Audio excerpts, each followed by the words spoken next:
Ivy Callahan tore the diamond off her finger and threw it at his chest. Take it back. He caught it out of the air without blinking. Didn't flinch. Didn't raise his voice. I can't. You will. Her hands were shaking. I don't know you. I didn't agree to this. I don't even remember your face. You said yes at 3:11 this morning, the man in the black suit said quietly. You signed your name, and it is the only reason you're alive to throw that at me. Follow Mafia Love Empire, stay with Ivy to the very last minute, and drop your city in the comments. I want to see how far this story travels tonight. The first thing Ivy Callahan noticed was that her mouth tasted like pennies. The second thing was the ring. She lay absolutely still because some animal part of her had decided that if she didn't move her hand, it wouldn't be real. She counted her heartbeats the way she made her students count rests. She got to 9. Then she sat up, and the panic took her all at once, the way a wave takes a swimmer's legs. Okay, she said out loud. Nobody answered. Okay, okay, her voice came out sanded down. She had been screaming at some point and could not remember when, and that scared her more than the ring did. She checked herself the way you check a car after a crash. Arms, legs, nothing hurt that mattered. Her hair was still pinned exactly as she'd pinned it Friday afternoon, 2 bobby pins crossed at the back, a choir habit 15 years old. She pressed them with her thumb and felt something like relief. Whatever happened, I wasn't out long enough for my hair to come down. Then she saw the bruise inside her left elbow. Small, purple.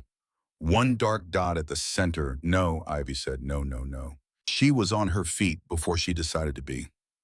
The room tilted. She caught the bedpost, breathed in for 4, held 4 out for 6, and it did nothing at all because this was not stage fright. This was her body understanding something her mind hadn't caught up to yet. Friday came back in pieces. Bourbon Street, Delia's bachelorette. 12 women in matching sashes and Ivy in the middle of them like a chaperone who'd wandered into the wrong field trip. She'd gone because Delia cried on the phone, and Ivy Callahan had never once in her life been able to say no to a crying friend. It opened. That stopped her cold. A locked door she could have understood. A locked door had a shape.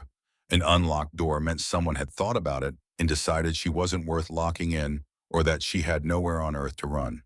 Good morning, ma'am.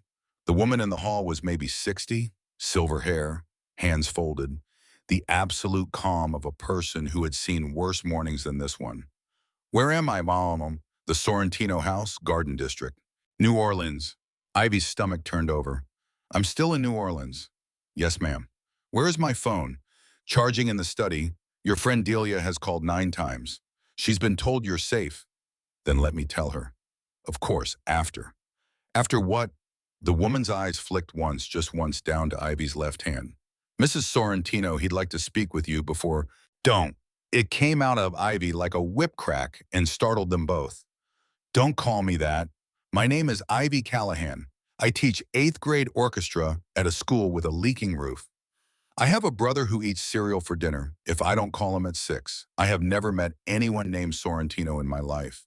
And if you say that name to me one more time, I'm going to start screaming, and I am not going to stop. The housekeeper didn't flinch. She nodded slow as if this were a perfectly reasonable request. Rosa, she said, my name is Rosa. Would you like coffee first or answers first? Ivy opened her mouth, closed it. Something in her chest went unsteady at being offered a choice, any choice at all. Answers, she said. I was standing when she came in. She noticed that and hated that she noticed. Black suit cut close to the body. White shirt open 3 buttons, and where the collar fell away there was ink, a line of it climbing the side of his throat and disappearing down into his chest. Dark, deliberate, the kind of thing no man gets by accident. Black hair pushed straight back. 2 days of beard trimmed to look careless by somebody very careful. A heavy silver watch he turned once around his wrist when she walked in, then stopped, like he'd caught himself doing it. She had expected a smirk. He looked like a man who hadn't slept in 30 hours. Ivy, he said, and that was when she did it. She got the ring off her finger. It fought her. It had been sized right, and that made it worse. And she threw it at his chest with everything she had. Take it back. He caught it out of the air. One hand, didn't flinch. I can't. You will. Her voice was climbing and she let it. I don't know you. I didn't agree to this. I don't remember your face. I don't remember your name. I don't remember getting into a car. You said yes at 3:11 this morning. He set the ring down on the table between them carefully like it was somebody's ashes. You signed your name, and it is the only reason you're standing there able to throw it at me. That is not an answer, that's a sentence. Look at your arm. I've been looking at my arm for 20 minutes. Her hands were shaking again, and she pressed them flat against her thighs. I've been standing in a stranger's bedroom looking at my arm, thinking every single terrible thought a woman is capable of thinking.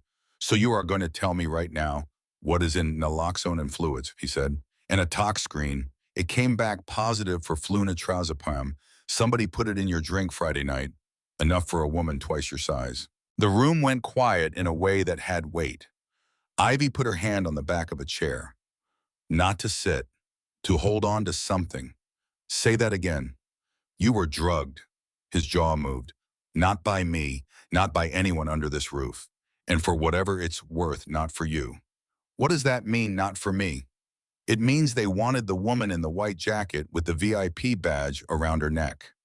Ivy heard a sound come out of herself. Small, almost a laugh. Delia. Delia Vance. Her father owns 3 hotels on Canal and owes money to people who don't take checks. 48 hours with his daughter settles the account. He paused. You were cold. She gave you her coat. That's the whole mechanism. That's it. That's the entire reason. That's not a reason. Her voice cracked. That's a coincidence. Yes, he said. Those kill more people than bullets do. Who are you, Ampares? Dante Sorrentino. That's a name, it's not an answer. Something moved at the corner of his mouth. Not a smile, an acknowledgement. Fair, he said. My family has moved cargo through the port of this city for 61 years. Some of it legal. I'm trying to make all of it legal, which is the most dangerous thing I have ever attempted in my life, and I have 90 days to survive doing it. He laid his palm flat on the table. That is more than I've told anyone outside my own blood in 11 years. I'm telling you because you're about to ask me 20 more questions, and I don't want to spend the morning lying to you. Ivy stared at him a long moment. Then she lifted her bare left hand and pointed at the ring lying on the wood between them. And that, he didn't answer. That she said again, and her voice came apart down the middle. Your housekeeper called me your wife, so whatever it is, say it fast because I have spent 10 minutes talking myself out of going through a window. You married me at 3:11 yesterday morning, Dante said. A chapel on Rampart. It's legal, it's filed, and it is the only reason you woke up in a bed instead of a shipping container. Ivy sat down. She hadn't meant to. Her body simply made the decision without consulting her. I don't remember. I know. I don't remember any of it. Not a car, not a chapel, not signing anything. I know, that's the part I can't fix. He pulled out the chair opposite and sat down heavily, both hands on the table, and for 1 second he looked 38 years old and gutted instead of dangerous. Do you want it in order? Yes. There was a van on Iberville, 2 men and a driver. I was there for something else entirely, and I saw the coat, and I saw the badge, and I made a call. My people took you out of that van 11 seconds before it moved. Flat, no music in it. You were conscious, barely. You kept apologizing to everyone, and you kept saying you had to get home because your brother had a chemistry test. Ivy's eyes went hot. Toby? She whispered. Toby, he agreed. You said his name 9 times, I counted. Stop counting things. It's the only thing I'm good at. Don't. She wiped her face with the heel of her hand, furious at it. Don't do that. Don't be charming. You do not get to be charming this morning. Understood. Keep going. Here's the problem. The men in that van saw your face. 3 cameras between the bar and the corner. By 4 a.m., the people who paid them knew a woman they'd marked got pulled out by a Sorrentino. His voice dropped a register. In my world, there is exactly one category of woman nobody is allowed to touch. Not out of chivalry, out of arithmetic, because touching her starts a war that costs more than she's worth. Ivy's throat closed. A wife, she said, a wife. So I drove you to a chapel and I woke you up and I asked you one question because you had about 30 seconds of clarity and I wasn't going to spend them on an explanation. He held her eyes. I said, do you want to live? The silence stretched until it hurt. And I said yes. You said yes. You signed. Then you asked whether there was cake. He didn't smile. There wasn't. Ivy put both hands over her face and stayed there. He let her. Didn't fill the silence, didn't reach across the table, Didn't offer water or a tissue or one soothing word. He just waited, and somehow that was worse because it meant he understood exactly how bad this was and refused to insult her by softening it. When she lowered her hands, her eyes were red and her voice was level. You should have taken me to a hospital. A hospital is a public record. A public record is an address. You should have called the police. The officer who'd have caught that call is named Hollis. He's been on my uncle's payroll since 2009. Then you should have waited. Her palm came down on the table hard enough to jump the ring. 8 hours. You should have waited 8 hours and asked me sober like a human being. You didn't have 8 hours, Dante said. That's the whole answer, and I know it isn't good enough. I've known it wasn't good enough since 3:11 yesterday morning. Ivy laughed one ugly note with nothing funny in it. You want me to thank you? No, because it sounds like a rescue when you tell it that way. She leaned forward. It sounds noble. So hear what it actually is. I woke up in a strange house in clothes I didn't put on with a ring I didn't choose, and a legal document with my name on it and no memory of consenting to anything. Do you know what that is? Do you know the word for it? Yes, Dante said. I've known the word the whole time. That stopped her. He reached inside his jacket, put a folder on the table and slid it across. What is this? Annulment, signed by me, dated yesterday, notarized at 7 this morning. He pushed it another inch. My attorney's card is clipped to the front. Her name is Marisol. She's expensive and she doesn't like me. Call her from any phone in this house, and she ends this marriage in 11 business days, and I won't contest a single line of it. Ivy stared at the folder like it might bite. You're serious. There's a pen in the fold. You said you needed a wife. 90 days. You said it was the most dangerous thing you've ever... I need a name on a document, he said. Not a woman in a cage. Those are different things, and I would rather lose everything I'm building than let myself confuse them. His hand flattened. You're not property, Ivy. You never were. You were a girl in a borrowed coat who walked into the middle of somebody else's debt. She pulled the folder toward her and opened it.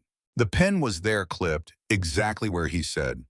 Her name typed at the top, Ivy Marie Callahan, and beside it in the same cold font, Dante Alessio Sorrentino. I have known this man's middle name for 4 seconds, she thought, and he is the only person alive who knows what happened to me on a Friday. She picked up the pen. There's one more thing I have to say, Dante said quietly. No, she uncapped it. You've had your turn. I'm signing this, and then I'm calling my brother, and then I'm going home to have a nervous breakdown in a room I pay rent on. Ivy, don't say my name like you know me. Sign it, he said. I mean that. But hear the sentence first, because if you walk out without it, I'll spend the rest of my life knowing I let you. Her hand stopped. The pen hovered a quarter inch above the line. Then say it fast. The people who paid for that van don't stop because a plan failed. They stop when there's nothing left to clean up. He leaned back. You saw 2 faces. Right now, you're the only living person outside this house who could put those men in a room with a lawyer. File that annulment, and you'll be Ivy Callahan again by the end of the month. A beat. And Ivy Callahan isn't protected by anything at all. That's a threat. That's a description, he said, and for the first time there was heat under it.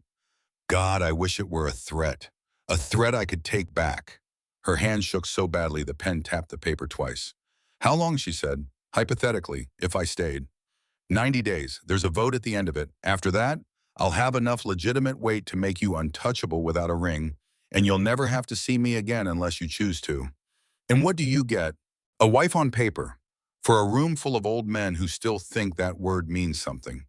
And what do I get? Your life, he said, and anything else you name. Money, a different city, a car, a last name that isn't mine. Say it and it's yours. I don't want your money. Something crossed his face she hadn't expected. It looked absurdly like confusion. Everyone wants the money. Then you've been talking to the wrong people your entire life. She looked down at the page, at her own name, at the ring on the table throwing small pieces of light across the paper. Toby, she thought. Toby eats cereal for dinner. Toby is 16. Toby has nobody else on this earth. And then if I stay, I'm a coward. If I leave and I'm wrong, he's alone. Ivy Callahan set the pen down on the line. For the record, she said, I hate you. That's reasonable. I mean it. I hate that you were right about the van. I hate that you had a doctor waiting. I hate that you counted how many times I said my brother's name, and I hate that it worked. Her hand pressed down. But I am not going to be a woman who signs her entire life over to a stranger twice in 2 days. So I'm signing this, and I'm going home, and I'm going to be careful, and that will have to be enough. Dante's phone lit up on the table between them. It buzzed once, face up. Neither of them meant to look. Both of them did. A photograph taken from across the street through a car window blurred at the edges, the way a long lens blurs things. A boy in a gray hoodie coming down a set of school steps, backpack over one shoulder, laughing at something a friend had said. Sandy hair that had never once sat right, a chemistry textbook under his arm. 4 words underneath it, Savannah, 3:42, this afternoon. The pen slid out of her fingers and rolled off the table. She heard it hit the floor from somewhere very far away. Ivy. Dante was already standing, and every trace of that terrible patience was gone out of his voice. Ivy, look at me. She couldn't. She was looking at her brother's face. That's Toby. Flat, small, strange. Those are the East Steps at Windsor. He has AP Chem last period on Fridays. He always comes out. The East Steps. He's laughing. He's laughing at something. I know. You know, I know because it's 3:50, Dante said. That photograph was taken 8 minutes ago. Her head came up. Then call someone. She was on her feet, both hands on the table, and her voice had turned into something she had never heard from herself before. You have people. You had people who pulled me out of a van in 11 seconds. So call them. Call them now. I already did. Before you walked into this room. I called them at 3:44. Dante turned the phone face down and his hand stayed on it. That's not the problem. Then why are you standing there? Why do you look like that? Because that message came from inside. He said, what? That number is mine, Ivy.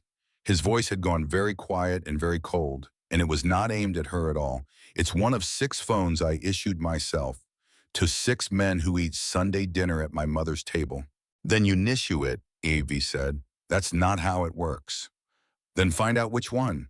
She heard herself and didn't recognize it.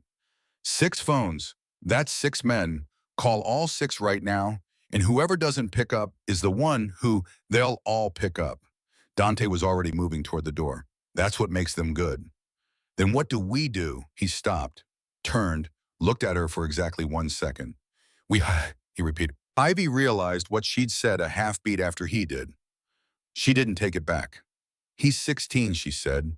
He is 16 years old, and he's standing on a sidewalk in Savannah with a chemistry book, and somebody with your phone number took his picture.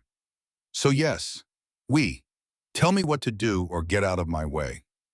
Something happened in his face. It wasn't gratitude, and it wasn't relief. It looked more like a man recalculating a number he'd already run 4 times. Rosa, he called without breaking eye contact. Get me Ren. The man who came in 90 seconds later was younger than Ivy expected, 26, maybe built like a door with the wary politeness of somebody who'd been raised to say ma'am. Boss. Savannah, Windsor Academy East entrance, 16-year-old male Callahan. He's the priority, and he's the only priority. Dante didn't raise his voice once. You take Marco's car, not yours. You don't call ahead. You don't tell dispatch. And Ren, you don't tell anybody in this house where you went. Ren's eyes flicked to Ivy, then back. Anybody. Anybody. The kid's jaw tightened. He understood, and Ivy watched him understand, and she watched something in him get a little older in real time. Yes, sir. His name's Toby. Ivy stepped forward before she could think better of it. He won't get in a car with a stranger. He's not stupid. Tell him, Ivy said, hey, the blue guitar. He'll know. Ren looked at her a second longer than he needed to. Blue guitar. Say it exactly. Yes, ma'am. And then he was gone, and the room was too quiet, and Ivy's legs finally stopped holding her. She sat down hard in the chair and pressed both palms against her eyes and did not cry out of pure stubbornness. 16 minutes to the airfield, Dante said. 90 in the air. He'll have eyes on your brother by 6. That's 2 hours. Yes. 2 hours where I sit in a chair. Yes. He pulled out the seat across from her again. I know, it's the worst part. It doesn't get better with practice. She looked up at him. How would you know? Because I've done it, he said. My sister. 11 years ago, I sat in a room a lot like this one for 6 hours and I aged about a decade. He turned the watch on his wrist once and stopped. She's fine. She's 31 and she never lets me forget it. Ivy wiped her face with the back of her hand. Okay, she said, then talk to me. Because if you don't talk to me, I'm going to start doing math about what happens to Toby if the man on that plane is the wrong man. Ren is not the wrong man. You don't know that. I know that, Dante said, because Ren doesn't have one of the 6 phones. Ivy stopped. Then who does? He didn't answer immediately and she watched him decide something. My uncle Vittorio, my cousin, Sal, 2 men who run the terminal, my mother's driver. A pause that had a floor missing under it. And my brother-in-law, your sister's husband, my sister's husband, the sister you sat in a room for 6 hours over. Yes. Jesus, she let out a breath. So whoever it is, you're going to have to look them in the face and know. I'm going to have to look at 5 faces, Dante said, and know I'm wrong about 4 of them and still not know which 4. Her phone came back to her at 4:15, and the first thing she did was call Delia. It rang twice. Ivy. The shriek went straight through her skull. Oh my God, where have you been? I called the police, I called your work, I called your... I'm okay. You are not okay. You vanished 1 second. You were at the bar, and then Kayla said you went out for air, and then you just... Delia. Ivy pressed her thumb hard between her eyebrows. Listen to me. Did anybody ask about you that night? Anybody you didn't know? Silence on the line. The wrong kind. Delia. Why are you asking me that? Because a man just told me they meant to take you, Ivy said, and they took me instead because I was wearing your coat. The sound Delia made was small and terrible. My dad's been weird for a month, she whispered. He wouldn't tell me. He kept saying it was a cash flow thing, and then last week he asked if I could stay at my aunt's, and I said no because of the wedding, Ivy, because of the stupid wedding. Okay. Ivy, I gave you my coat. I know. I gave you my coat. Delia, listen to me. You did not do this. Ivy's voice came out steadier than she felt. A man who owes money did this. Men who take women did this. You handed a friend a jacket because she was cold, and that is the only thing you did. Are you hearing me? Delia was crying now, the ugly, hiccuping kind, and Ivy sat there with a diamond on the table 3 feet away and comforted a bride for 11 minutes. When she hung up, Dante was in the doorway. How long were you standing there? Long enough. Then say whatever you're going to say. I was going to say that most people in that call would have made it about themselves, he said. You didn't do it once. She's my friend. I know. He came in and set a coffee down beside her black no ceremony. That's my point. Green called at 5:51. Ivy had the phone out of Dante's hand before he finished saying her name. Toby. Ivy. Her brother's voice cracking on the second syllable the way it had for a year and a half. Ivy, there's a guy, he said, blue guitar, he knew about the blue guitar. He's mine, he's okay, he's a friend. You don't have friends who look like this. I do now. She laughed and it came out shattered. Toby, are you all right? Did anything weird happen today? Weird like what? Weird like anyone talking to you. Anyone hanging around after school. Anyone in a car. He went quiet. That quiet was worse than anything else that had happened that day. Toby. There was a guy, he said slowly, at lunch, outside the fence. I thought he was somebody's dad. He asked if I was Callahan's brother. A pause. He knew your name, Ivy. He said Ivy's brother. Ivy's stomach dropped straight through the floor. What time? Like 12:30. 12:30, 3 hours before the photograph, which meant nobody had been surveilling Toby at 3:42. They'd been standing there since noon. Okay, she said, very calm in the voice she used when a kid split a lip in the band room. Okay, baby, here's what happens. You're going to go with Ren, and you're going to be a pain about it, and he's going to take you somewhere safe, and I'm going to see you very soon. Where safe? With me. Ivy, what did you do? And there it was, the thing she'd been holding down all day, coming up her throat like a wave. I got cold at a bar, she said. She handed the phone back and stood there shaking, and Dante didn't touch her, and she noticed that too. 12:30, he said. You heard. I heard. His face had gone somewhere very still. Whoever sent that photo wasn't threatening you at 3:42, Ivy. They'd already had a man on that fence for 3 hours. The photo was the last step, not the first. Which means what? which means they weren't asking me for anything. He set his palm flat on the table. There was no demand, no number, no terms, 4 words and a picture. He looked up. That's not a ransom, that's an announcement. An announcement to who? To me. A muscle moved in his jaw. Somebody in my house wanted me to know they can reach the one thing I just promised to protect. They wanted me to know it 8 minutes after it happened, so I'd feel exactly how slow I am. Ivy sat down. Why? Well, because the vote's in 90 days, and a man who can't protect his own wife's family doesn't get to sit at the head of a table.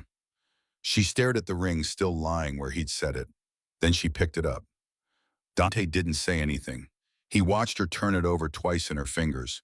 If I put this back on, she said, does it actually stop anyone? Or is it a story you tell to make old men behave? Both. That's not an answer. It's the truest one I have. He leaned forward. It stops the outsiders completely. The Castellanos, the Vances creditors.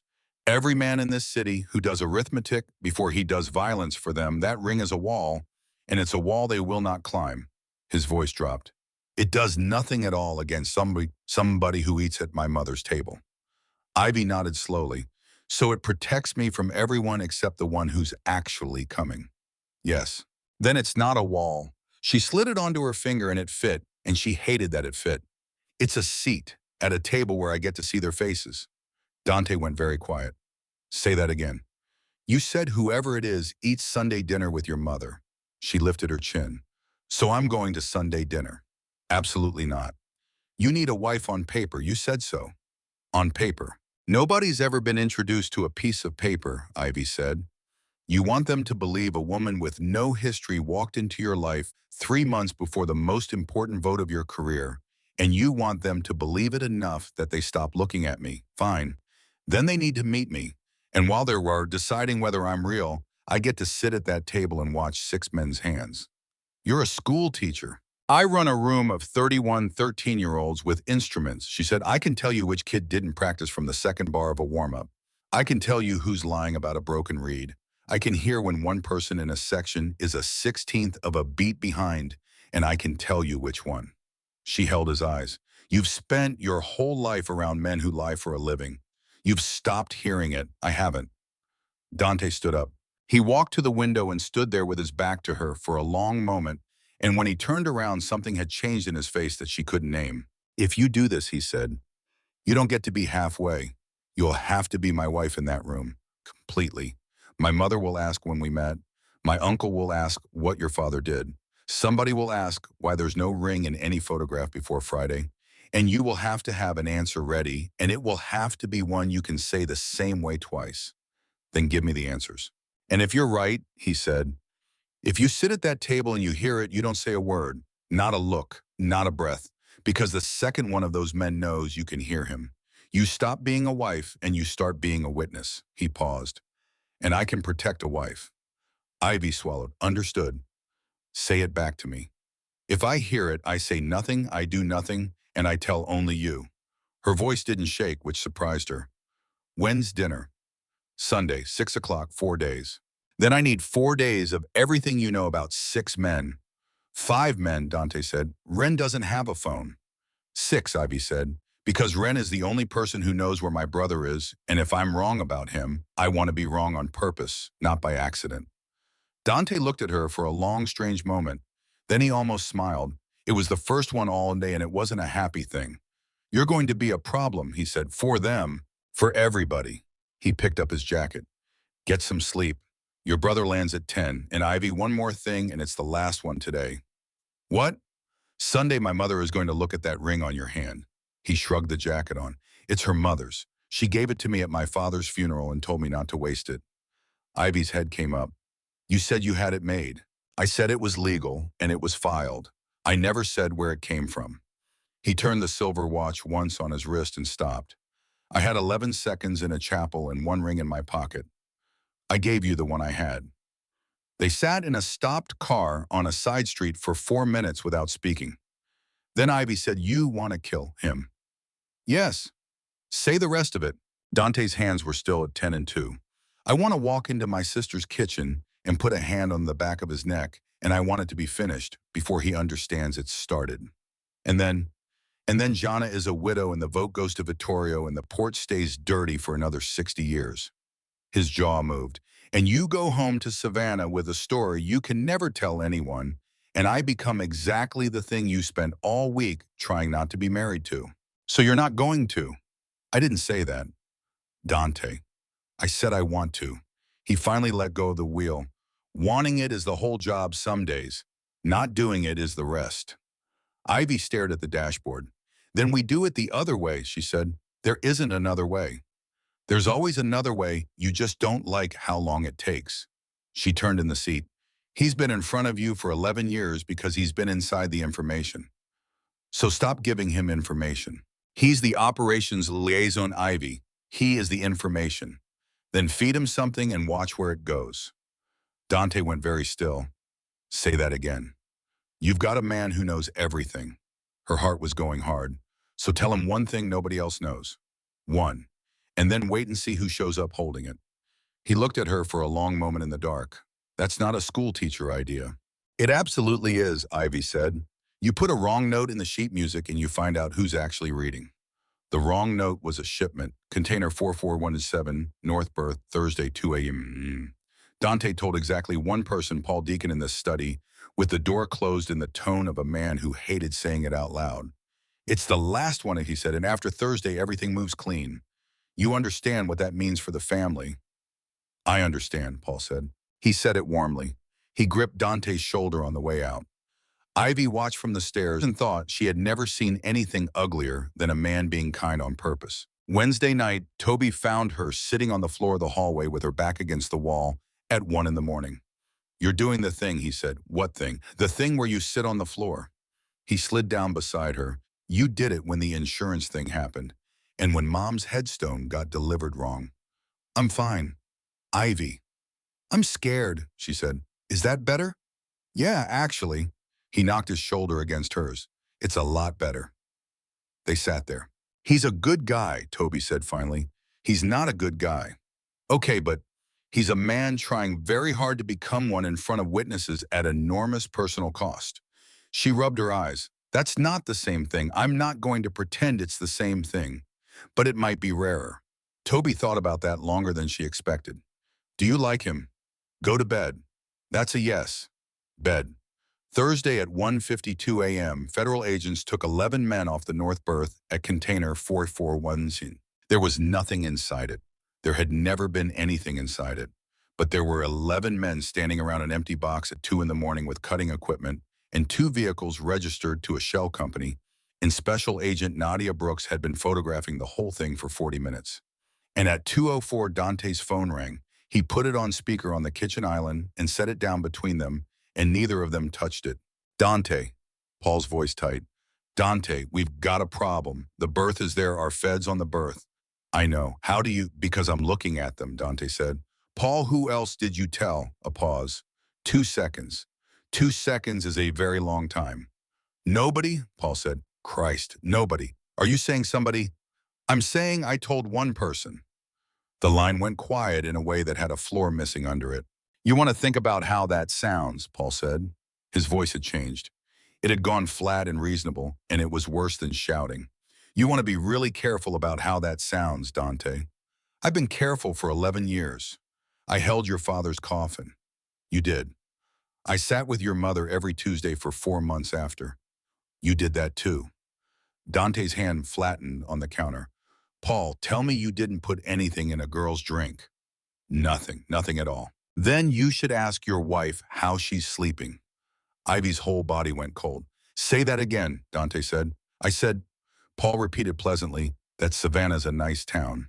The call ended. They found out at 6:40 that Paul Deacon had gone to Carmela's house at 5 in the morning and told her weeping that Dante had lost his mind and set up his own family for the FBI. By 7, Vittorio had called an emergency sit-down. By 8, half the family believed it. He's fast, Ivy said. He's had 11 years to practice being believed. Dante was pulling on his jacket. He can't get me killed. He can get me removed. If he moves the vote up and I walk in there with no answer. Vittorio takes the chair and Paul runs the port through him, and every legal thing I've built dies in a room full of people who love me. Then what's the answer? Evidence he can't talk his way out of. He checked the silver watch once. There's a ledger. Paper. He keeps paper because he doesn't trust servers, and he keeps it where Gianna does the books for the boat business. Ivy's stomach turned over. You're going to your sister's house. I'm going to send someone to my sister's house. You're going to send Ren.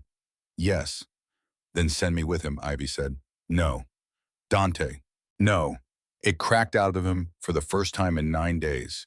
You want to know why? Because Paul just said your brother's town on a phone call, and because I have exactly one nightmare left and you are standing in the middle of it. And I have one too, Ivy said. It's the one where I sit in a chair for 2 hours again. He stopped. Jonna won't let a stranger in her house at 9 in the morning, she said more quietly. She'll let me in. She hugged me before she knew my last name. She'll put coffee on and talk about the ring, and Ren can go where he needs to go, and nobody has to break anything. Dante closed his eyes. You'd be using her. Yes. Ivy's voice went rough. And I'll carry that for the rest of my life. But if I don't, she's married to a man who drugs women and she doesn't know it, and one day she finds out from a stranger in a courtroom instead of from someone who loves her. He opened his eyes. 20 minutes, he said. That's all you get. Gianna put coffee on. She talked about the boat. She talked about her kids. She said Paul had left before dawn and hadn't answered his phone. And she laughed about it. He does that, he gets a thing in his head, and Ivy sat at her kitchen table with her hands around a mug and lied by saying nothing at all, which she would later decide was the worst thing she did that entire year. At minute 14, Jonna said, Ivy, what's wrong? Nothing. You've stirred that coffee 8 times and there's nothing in it. Ivy set the spoon down, and that was when Ren appeared in the kitchen doorway with a green accordion folder under his arm, and Jonna Deacon turned her head and saw a strange, enormous young man holding her husband's papers in her own house. Nobody moved. Gia, Ivy said, who is that? Gia, look at me. Who is that, Ivy? He works for your brother. Jonna stood up so fast the chair went over. Get out of my house. Jonna, please. Get out of my house. She was shaking. You came here and you sat at my table. He put something in my drink. Ivy heard it come out of her own mouth and couldn't stop it. On Friday, in a bar on Bourbon, Paul did. The room stopped. Gianna's face did something Ivy would never be able to describe to anybody afterward. It didn't crumple. It went blank, and then it went blank in a second deeper way, like a house losing power 1 floor at a time. That's not true. There's a talk screen. That is not true. Jaya, Ivy's voice broke. I don't want it to be true. I have wanted it to be a mistake every hour for 4 days. Gianna looked at the folder in Ren's hands. Then she said in a voice like a child's, which one is it? Ma'am. Which folder? He has 3. She was crying now without seeming to notice. The green one's the boat. The green one is the boat, so if you're taking the green one, somebody already told you which one to take, and the only person who knows that is me because I do the books. Ivy started to say something, and Gianna held up a hand. I told my brother, she said it 2 years ago. I told Dante that Paul's numbers were wrong, and Dante said, leave it alone. Ivy turned and looked at Ren. Ren looked at the floor. He knew, Ivy said. Dante knew 2 years ago. She didn't remember the drive back. She remembered walking into the study with the green folder in her hand and putting it on the desk hard enough to knock over a glass. 2 years. Dante looked up. Your sister told you 2 years ago that his numbers were wrong, and you told her to leave it alone. Her voice was shaking. You knew. Before the van, before the chapel, before you sat across a table from me and told me the truest thing you already knew. There was a rotten man in your house and you let him keep eating dinner with your mother. Yes. Why? Because he's married to my sister, Dante said. And I had no proof, and if I'd moved on him with nothing, I'd have taken her husband and her kid's father away on my word alone. He stood. So I watched him instead. For 2 years, I kept him close and I fed him nothing important, and I told myself I was managing it. And then he took a woman off Bourbon Street. And then he took a woman off Bourbon Street, Dante said. Because I let a snake stay in the house to protect my sister's marriage, and a stranger in a borrowed coat paid for it. Ivy's eyes were streaming and she was too angry to wipe them. You should have told me. I know. On day 1, in that room. With the annulment on the table, you should have said, by the way, I have suspected this man for 2 years and never acted. I know, his voice was raw, because you'd have signed it and gone home, and I wanted you to stay, and I told myself it was about the vote. He looked at her. It wasn't about the vote. Ivy went very still. Don't, she said, you asked me for the truth.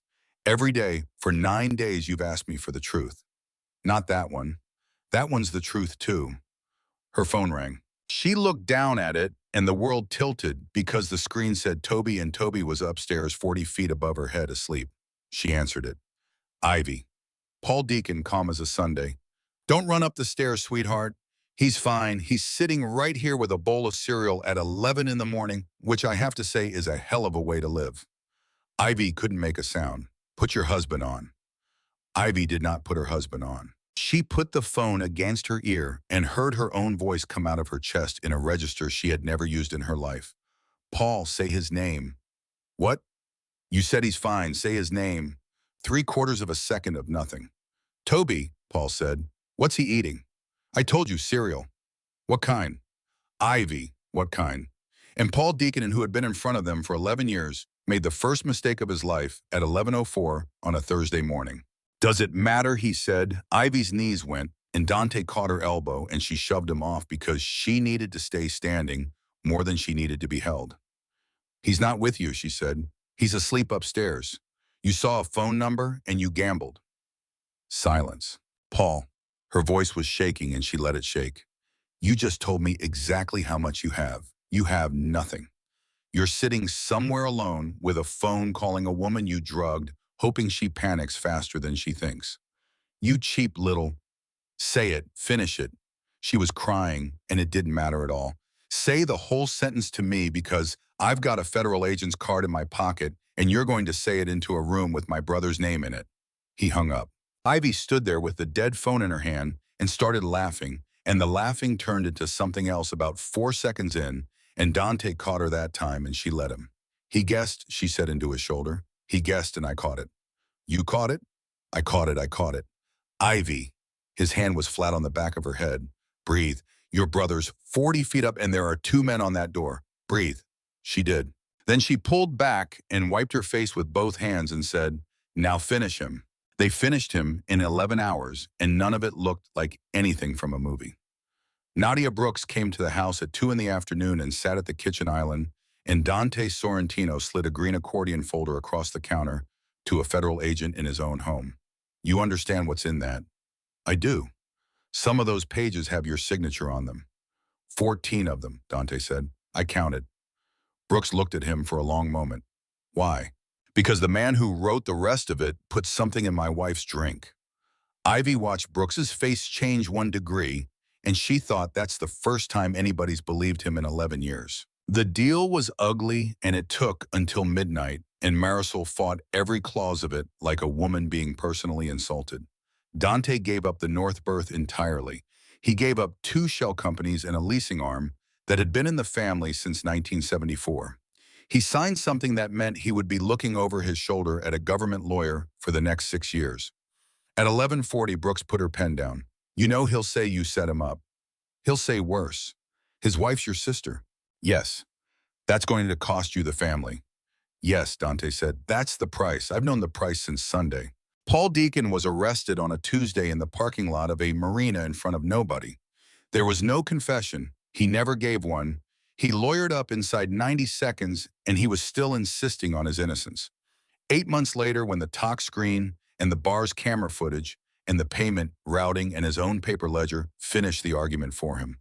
But the thing that actually ended it wasn't any of that. It was Gianna. She walked into the U.S. Attorney's office on a Thursday morning with 2 years of the boat's books in a canvas grocery bag and said, I did these. I'll explain every line. Ivy found out about it that night, and she drove across town without telling anyone and sat in her sister-in-law's driveway for 11 minutes before she was brave enough to knock. Gianna opened the door and looked at her. I'm not ready, she said. I know. I might not ever be ready. I know that too. You sat at my table. I did. Ivy's throat closed. And I'd do it again, and I'll be sorry about it for the rest of my life, and both of those are true at the same time. Jana stood there in the doorway. Then she said, "The kids ask about him every night. What do you tell them?" "That he did something to a woman and he's going to have to answer for it." Her chin came up and her eyes spilled over. "Because I'm not going to raise two boys who think a man's allowed to do that if everybody likes him enough." Ivy went up the steps and Jana led her, and they stood in a doorway for a long time holding on to each other. "I'm not forgiving you yet," Jana said into her hair. "That's fair, but you're still my brother's wife." "Actually," Ivy said, "that's complicated." It was complicated for exactly 9 more days. Because on the 10th, the council moved up at Vittorio's insistence, into a room full of men who had spent a month deciding whether Dante Sorrentino was a traitor or the only honest thing his family had produced in 60 years. Ivy wasn't supposed to be there. She went anyway. She stood at the back in a dress she'd chosen herself and listened to Vittorio Sorrentino say for 18 minutes that his nephew had handed the port to the federal government and burned down what his brother built. And when he finished, Dante didn't argue. "He's right," Dante said. "I gave them the berth. I gave them the leasing arm. I gave them 14 documents with my own name on them, and I did it on purpose." The room made a sound. "And I do it again on Monday," he said, "because I've watched this family spend 6 decades protecting men we personally liked. Paul Deacon ate at my mother's table for 11 years and drugged a school teacher for money. And every single one of you would have voted to keep him if I'd moved on him without paper." His voice didn't rise. "So I got paper. That's the whole crime you're charging me with. I stopped protecting a man I liked." Nobody spoke. Then Benny Aiello, 68 years old, 31 years driving Sorrentino women who ate in the kitchen because he always ate in the kitchen, stood up in the back. "I drove Gianna to that office," he said, "with the grocery bag. She asked me to." He looked around the room. "She was shaking so bad she couldn't work the door handle. And I sat in that car for 2 hours and I thought about all of us." He sat down. The vote wasn't close. Afterward in a hallway, Ivy said 90 days. "What, you said 90 days? It's been 31. Dante turned the silver watch on his wrist once and stopped. "Marisol has the annulment," he said. "It's still signed. It's still dated. She'll file it Monday if you tell her to, and I won't contest a line of it, same as day one." "I know. You never have to see me again." "I know that too." Ivy folded her arms. "Can I ask you something? Anything? Why did you keep giving me exits?" Dante was quiet a second. "Because somebody took your choice away in a bar," he said, "and I couldn't give it back. So I gave you every other one I had." Ivy looked at the floor for a while. "You asked me a question once," she said, "at midnight. You said, 'Do you love me?' And I said it wasn't fair, and you said, 'Find the true sentence you can say without lying.' I remember. I found it." She looked up. "I didn't choose you in that chapel," Ivy said. "I couldn't. I wasn't there. But I have chosen you every single morning since awake sober with the door unlocked and a lawyer's card in my pocket, and I have chosen you 31 times in a row." Her voice cracked. "That's the true sentence. I'm not in love with the man I married. I'm in love with the man I kept marrying every day when nobody made me." Dante Sorrentino, who had not lost his composure in 11 years, put a hand over his mouth. "Say it again," he said. "No." She was laughing and crying at once. "Once is enough. You'll get a big head." They did it properly in October, not a chapel at 3:11 in the morning. A garden 40 people, a borrowed folding chair situation that Rosa complained about for a week. Ivy picked her own dress. Toby walked her down 17 by then, in 6'1" and crying so hard he had to stop twice. Carmela cried. Vittorio came, sat in the back, and didn't say one cutting thing all night, which from him was a sonnet. Gianna came. She sat in the second row with her boys, and she didn't smile much. And when Ivy said her vows, Gianna looked straight at the ground, and then halfway through it, she reached over and took Carmela's hand. It wasn't forgiveness. It was closer to a truce with a door left open. Ivy took it. The vows were short. Ivy had written 11 drafts and thrown out 10. "I know what you are," she said, holding both his hands. "I know the worst thing you've ever done and the reasons you did it, and I know you'll have more of both. I'm not marrying you because you're good. I'm marrying you because when it cost you everything, you told the truth anyway." She squeezed his fingers. "Keep doing that. That's all I want. That's the entire deal." And Dante, who talked like a spreadsheet, said 7 words and couldn't get through them without stopping twice. "You walked in wearing somebody else's coat," he said. "Stay in your own." 7 years is a long time and it goes fast. The port went legal, then boring, then profitable, which Dante insisted was the correct order. He testified he took a plea on a paperwork charge that cost him 11 months of supervised release. In a great deal of pride, and Ivy drove him to every single check-in and waited in the car with the radio on. Toby graduated, then graduated again, and now teaches chemistry at a school with a leaking roof, which he claims is a coincidence and is not. Ren runs the North Berth. He has a wife and a daughter and a habit of telling people at parties that he once flew to Savannah on 90 seconds notice for a woman he'd met twice, and that it remains the best decision anyone has ever made on his behalf. Rosa is 80 and refuses to retire. And on Tuesday and Thursday afternoons, in a building on the wrong side of the port, Ivy Sorrentino teaches free piano to 41 kids whose parents work the docks, and once a year in May, they play a recital for a room full of longshoremen who cry openly and pretend they don't. Their daughter is 5. Her name is Rosalie, after a grandmother whose ring is in a box waiting for her, and she is by universal family agreement an absolute menace. Jana forgave Ivy in year 3 at a kitchen sink while drying a dish. She did it sideways, the way women in that family ask things, and Ivy cried so hard she dropped the plate. On their 7th anniversary, the second one, the sober one, the one they actually count, Dante, gave her a plain band with 4 words cut inside it. This one you'll remember. Ivy turned it over twice. People tell this story wrong, she said. Delia's kids think a mafia boss married a school teacher. That's what happened. That's not what happened at all. She slid the ring on. A man was drowning in his own last name, and a woman in a borrowed coat walked into the middle of it and refused to be a thing that was handled. That's the story. Everything else is decoration. Dante Sorrentino looked at his wife for a long moment.